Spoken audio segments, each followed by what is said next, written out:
Hello everybody, my name is Ron the Plumber and I am with Henco Plumbing, and we're going to be talking about flushing your tanked water heaters today.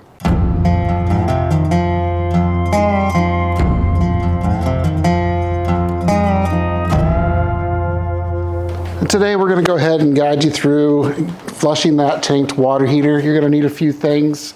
One thing you'll need is a screwdriver, most likely a flathead. You'll need a little hose right here, about 36 inches long. It's typically, you can get that at Home Depot. You can get that, it's a washing machine hose.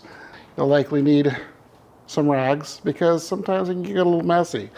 And so we'll just go ahead and move on over to the water heater. Okay, so what we need to do, we got our electric water heater right here.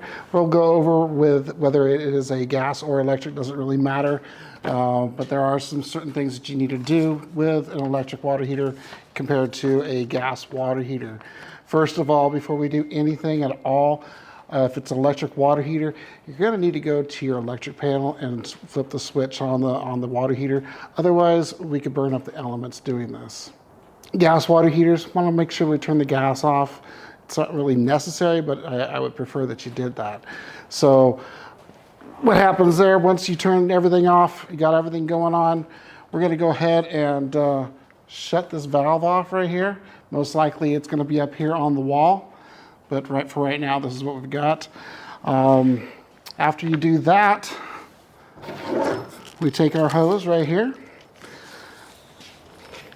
and we tie it on to this port down here. It's a drain port. Make sure it's nice and tight, okay? From there, we'll go ahead and grab a bucket. Now, mind you, this is typically up on top of a stand, so it's gonna be a lot easier to do this.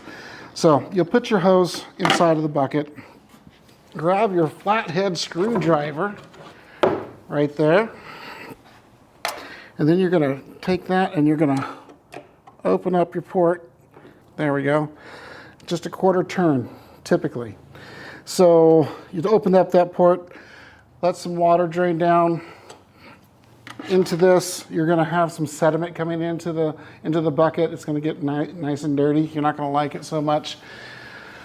Once you get a little bit of water down there, go ahead and turn the water back on just a little bit so that we can get sediment start swirling around in there. And then go ahead and turn it back off. Now, if you go too fast, you're going to make a big mess. We don't want to do that. So once you do that, just going to let that drain until you have a clear water. No more sediment in the bucket. White bucket usually helps out a lot so that you can actually see what's going on. Once you're done doing that, go ahead and go back to your port right there and shut it off. And then you've got yourself a clean water heater. Come back up, turn your water back on. Let's make sure that we don't have any leaks down here. So we'll double check down there, make sure there's no leaks. And then we'll go ahead and take the hose off, just like so. Make sure you hold it up like that because there's going to be still some water inside of the hose. Dispose of the water, of course. At that point in time, go ahead and turn your gas back on. Wait till this is fully filled. One way you can absolutely do that to make sure that you're good, especially with the electric water heater, go into your kitchen, bathroom, turn the hot water on, let the air blow out a little bit, and then once it's going full force on your sink, go ahead and go back to your electric panel and go ahead and flip the switch back on, and you should be good to go.